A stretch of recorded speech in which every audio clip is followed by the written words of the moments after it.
So the Prime Minister has dismissed fears that Kiwi troops in Iraq are in danger, or excessive danger. Obviously being in Iraq is dangerous anyway, despite the advance of Islamic State militants to within an hour's drive of where our soldiers are stationed. So how much longer is that likely to be the case? With me now, Auckland University Associate Professor of International Relations, Stephen Hoadley. Stephen, good morning to you. Good morning, Paul. Before we move on to our troops specifically, if you were writing a report card on ISIS, around a month ago they seemed to be on the back foot, and yet now they seem to be advancing again. Overall, how are they doing? I would give them an A. They have learned quickly on the job. They've proved to be ruthless, effective. They've expanded their territory. A few losses at Tikrit and a couple of other places, but by and large, they have shown unusual resilience and capability. And it does seem, doesn't it, like in those areas that you describe as a few losses, they have learnt from their mistakes and have come back stronger. Indeed, they have. And they are very, very apt at recruiting. Yes, and that's the worrying thing, because they're recruiting not only around the world, but also in New Zealand. And that raises the whole question about returning foreign fighters and what the government will do with them, as the Australian government is now wrestling with that problem. Exactly. They've created an interesting battle too, because they have got a front line in the battle, but you have to keep one eye behind you because they're cropping up everywhere, aren't they? Yes, indeed. All right, so are the Americans, the American-led attack on ISIS, are they making any spectacular mistakes? Are they underestimating their enemy?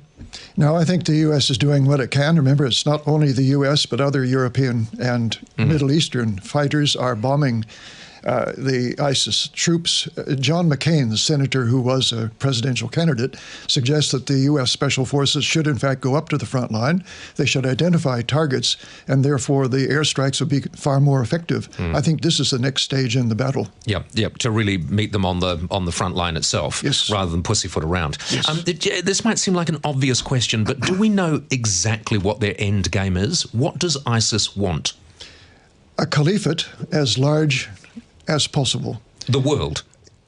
At the end, in their dreams, yes. But at least in the two places where they are fighting, in Syria, Iraq, and probably the Lebanon as well, but although that's a harder one, because ISIS is sometimes called ISIL, which means Iraq and the Levant, and that would include all of Syria. So their initial aim would be those two states, and then beyond that, yes, as far as their ambition would take them. So we are fighting a group who are after world domination. Certainly against the West.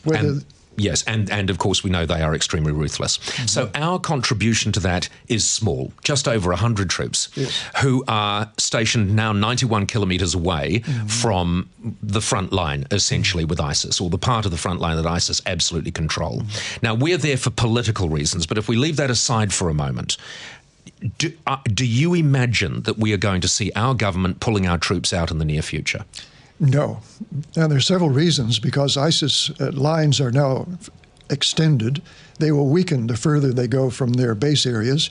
Camp Taji is not a city where the ISIS has an advantage of ruthlessness, suicide bombers, rapid envelopment techniques. Taji is an established position. It's well defended, well fortified.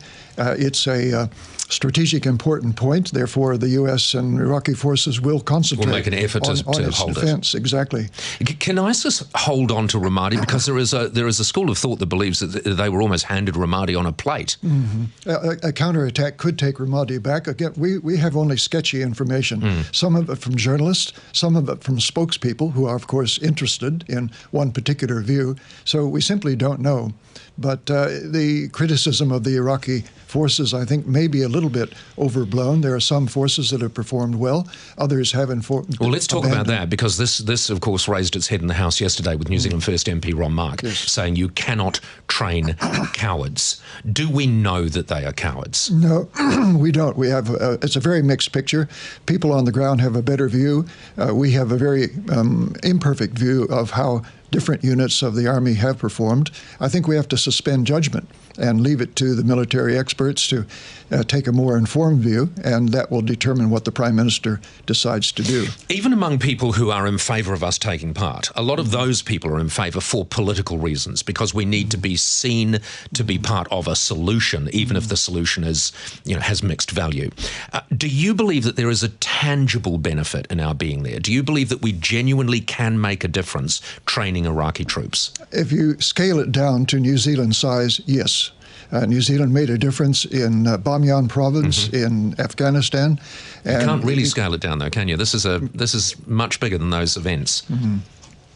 It's an interesting question you raised. Look, the military experts are all unanimous. New Zealand can make a difference.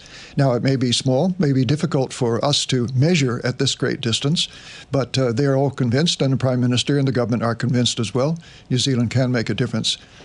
All right, Stephen, thank you so much for joining us. And we have to remember we are on the right side of a very significant conflict globally. Stephen Hoadley, Auckland University Associate Professor of International Relations.